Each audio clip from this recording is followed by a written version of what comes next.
Во Русија расте гневот поради пензиските реформи, односно поради планираното зголемување на возраста за заминување во пензија.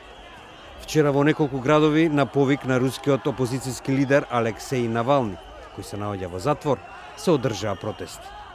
При тоа, според групата за човекови права ОФД, која ги следи протестите, били уапсени околу 1000 луѓе. Најмногу уапсени имало во Санкт Петербург и во Екатеринбург, а меѓу уапсените демонстранти имало блиски соработници на Навални. Тој беше затворен во минатиот месец, откако најави дека на 9 септември ќе организира протести.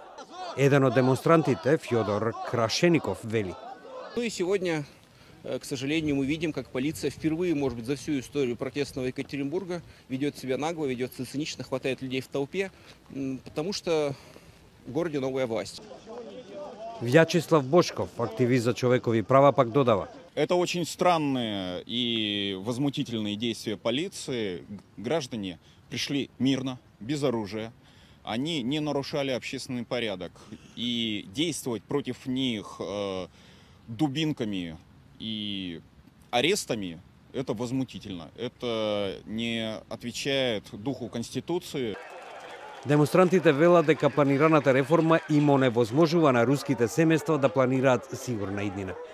Според предложеното, мажите наместо како досега со 60 години, во пензија мора да заминуваат со 65 години, додека жените наместо на 55 на 63 години.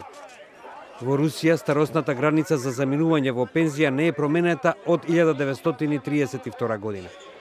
Предложените промени, кои се веќе во парламентарна процедура, го намалија рейтингота на рускиот председател Владимир Путин. Промените, според оценките, се најнепопуларна владина мерка од 2005 година, кога отстранувањето на придобивките од советската ера доведе до слична реакција.